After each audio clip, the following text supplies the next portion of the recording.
ओम शांति। आज की मुरली 1 जुलाई 2025। आज बाबा ने कहा, मीठे बच्चे, तुम्हारी बुद्धि में सारे ज्ञान का सार है, इसलिए तुम्हें चित्रों की भी दरकार नहीं। तुम बाप को याद करो और दूसरों को कराओ। इसमें बाबा ने कहा है कि हमें बुद्धि से बाबा को याद करना है, ना कि चित्र को देखकर। इसलिए हमें चित्रों की दरकार नहीं। अब हम जान चुके हैं कि बाबा का अतः भगवान का वास्तविक स्वरूप क्या है। आज का प्रश्न, पिछाड़ी के समय तुम बच्चों की बुद्धि में कौन सा ज्ञान रहेगा? उत्तर, उस समय बुद्धि में यही रहेगा कि अभी हम जाते हैं वापस घर, फिर वहाँ से चक्र में आएंगे, धीरे धीरे सीढ़ी उतरेंगे, फिर बाप आएंगे चढ़ती कला में ले जाने। अभी तुम जानते हो, पहले हम सूर्यवंशी थे, फिर चंद्रवंशी बने। इसमें चित्रों की दरकार नहीं। बाबा ने यहाँ पर भी समझाया है कि हमें चित्रों को खाली देखना नहीं, उसे समझना है। और अंत समय में जब हम घर जाएंगे तो हमें यही याद आएगा कि हम अब वापस घर जा रहे हैं, फिर बाद में फिर से चक्र रिपीट होगा।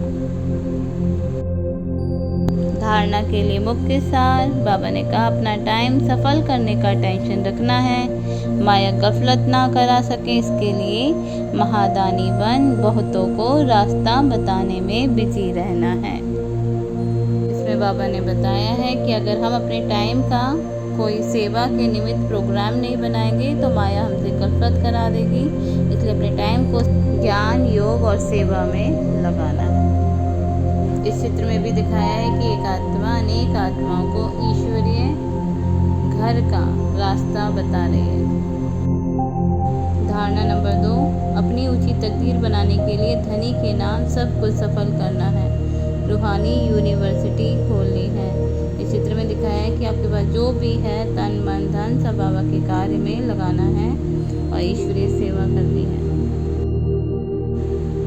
आज का वरदान, ऊंचे ते ऊंचे बाप को प्रत्यक्ष करने वाले शुभ और श्रेष्ठ कर्मधारी भव।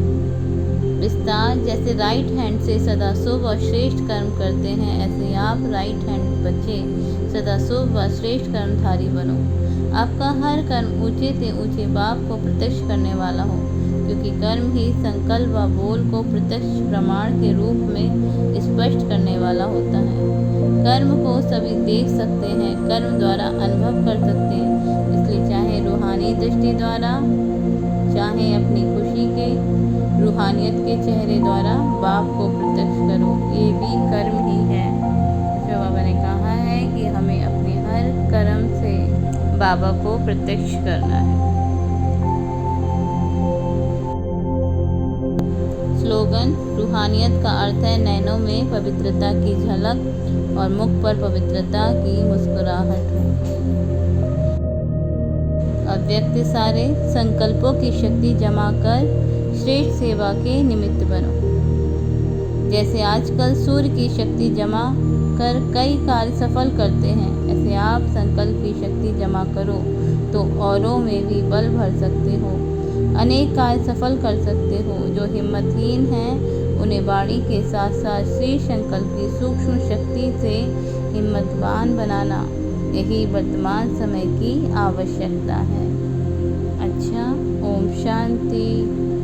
मुरली को बार बार चित्रों के साथ रिवाइज करें, देखें, सुने और फिर कई बार बुद्धि से चित्रों को याद कर उसे के बारे में सोचें कि बाबा ने चित्रों के बारे में हमें क्या समझाया।